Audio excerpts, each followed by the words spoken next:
आज हम पढ़ेंगे जीमन इफेक्ट। कोई भी हम ये एक्सपेरिमेंट मेजरिंग करते हैं effect of interaction between atoms के बीच में और मैग्नेटिक मोमेंट के बीच में, और कोई भी एक्सटर्नल फील्ड बाहर से लगाया परफॉर्म। तो इसकी थ्योरी जीमन ने दी थी कब?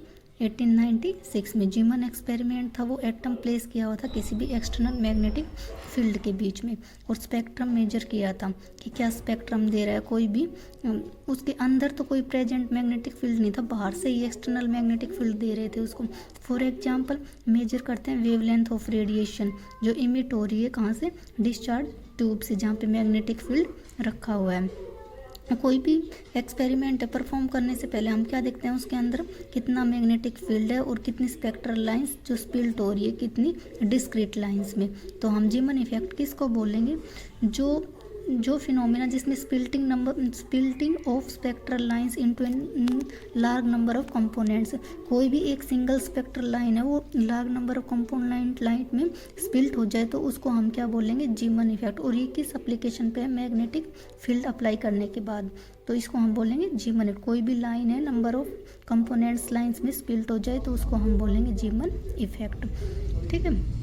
जो भी frequency change in frequency lines की वो हमेशा डायरेक्टली प्रोपोर्शनल किसके रहती है? Magnitude of the applied magnetic field के। तो जो भी एक्स्ट्रा स्पेक्ट्रल लाइंस है एटम्स की या डिस्क्रीट एनर्जी लेवल्स की, वो कहाँ रखी हुई है? किसमें? एक्सटर्नल मैग्नेटिक फील्ड में प्लेस की हुई है। तो हम इसको जीमन इफेक्ट एक्सप्लेनेशन करेंगे किस के द्वारा? डायरेक्शन ऑफ ऑर्बिटल मोमेंट के द्वारा। एक्सपेरिमेंट है अरेंजमेंट ऑफ जीमन इफेक्ट। कंसिडर करते हैं कोई भी source of A sodium flame है, कहीं कुछ भी ले लो, सोडियम ले लो, मरकरी ले लो, कोई भी सोर्स ले लिया। वो प्लेस कहाँ रखा हुआ है? दो पोल के बीच में प्लेस किया हुआ है, ए और ए। उसके strong electromagnet the modified the light of wave observe हो रही कहाँ? हाई रिजॉल्विंग इंस्ट्रूमेंट में।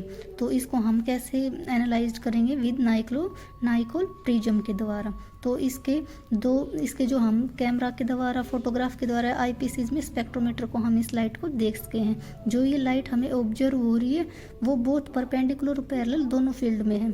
जो लाइट है पैरेलल टू द फील्ड वो हमें होली ड्रिल देगी। पीसीज ऑफ मैग्नेट के जीमन इफेक्ट है वो दो कैटेगरी में क्लासीफाई किए हैं, नॉर्मल जीमन इफेक्ट और एनामोलस जीमन इफेक्ट। देखो ये डायग्राम देख भी सकते हो एक्सपेरिमेंट पर। नॉर्मल जीमन इफेक्ट क्या होता है? कोई भी मैग्नेटिक फील्ड है उसमें light observe parallel magnetic field में भी हो सकती है, मतलब सिंगल लाइट में भी स्पिल्ट हो सकती है। सिंगल लाइट होगी वो किसमें? कंपोनेंट्स में, दो कंपोनेंट्स में स्लिप्ट होगी। किसमें? नॉर्मल जीमन इफेक्ट में। वन कंपोनेंट इज क्या होगा? हायर कंपोनेंट होगा, दूसरा क्या होगा? लोअर फ्रीक्वेंसी का। एक हायर फ्रीक्वेंसी का, एक लोअर फ्रीक्वेंसी का। और ओरिजिनल लाइट भी हमें देन किससे? ओरिजिनल लाइट वहाँ पे हमें ऑब्जर्व नहीं होगी। जो ओरिजिनल लाइट है वो क्या है? वहाँ पे अनपोलराइज्ड है। दो कंपोनेंट फाउंड हुए हैं, इसको हम आउटर कंपोनेंट क्या होगा? सर्कुलर और पोलराइज इन अपोजिट डायरेक्शन। किस डायरेक्शन में पोलराइज होगा? अपोजिट डायरेक्शन में। जो आउटर कंपोनेंट है उसको हम बोलते हैं सिग्मा कंपोनेंट, और जो मिडल कंपोनेंट है जो वहाँ पे एब्सेंट है उसको हम क्या बोलते हैं? Phi component. देखो डायग्राम में दिख रहा है। ठीक है।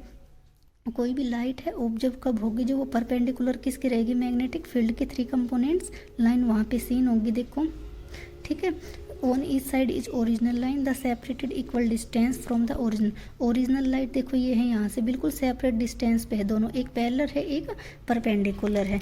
एक हमें सिग्मा कंपोनेंट दे रही है आउटर वाली, और इनर वाली हमें क्या? मिडल वाली हमें क्या दे रही है? पाई कंपोनेंट दे रही है। तो उसके बाद देखो जो भी कंपोनेंट है वो हमें क्या होंगे? पोलराइज मिलेंगे। सिग्मा कंपोनेंट है वो पोलराइज होगा, परपेंडिकुलर है किसके?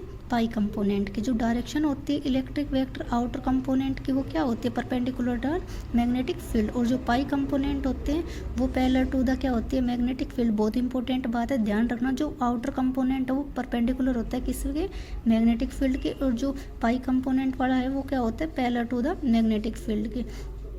ठीक है। उसके बाद जो फिनोमेना देख, split of a line in three component. कोई भी लाइन है स्पिल्ट हो रही है किसमें? सिंगल लाइट थ्री कंपोनेंट्स में, तो उसको हम बोलेंगे नॉर्मल जीमन इफेक्ट। एनामोलस जीमन इफेक्ट किसको बोलेंगे? कोई भी अप्लाइड मैग्नेटिक फील्ड वीक हो, उस पर ऊपर कोई इफेक्ट ना डले, स्पिल्ट ऑफ एटम्स हो या सिंगल लाइट हो, कुछ भी हो, नंबर ऑफ कंपोनेंट्स में वो 2 से ज़्यादा, वो तो क्या था, जीमन इफेक्ट सिर्फ 2 में स्प्लिट हो रहा था, 2 में, और ये 2 या 3 से ज़्यादा में स्प्लिट होगा कंपोनेंट्स में, इसको तो हम बोलेंगे एनामोलस जीमन इफेक्ट। इसकी लाइन तो एनामोलस जीमन इफेक्ट हमें नॉर्मल जीमन इफेक्ट के रेयरली अकर होता है, जो हमें ये अकर होगा nomenclature is not updated. Normal जीमन effect होता है उसको हम normal because it can explain classical theory से कर सकते हैं। एनामोलस जीमन इफेक्ट को हम क्लासिकल थ्योरी से एक्सप्लेन नहीं कर सकते, इसको हम सिर्फ किससे करते हैं, क्वांटम थ्योरी से एक्सप्लेन करते हैं। ये था हमारा नॉर्मल और एनामोलस जीमन इफेक्ट।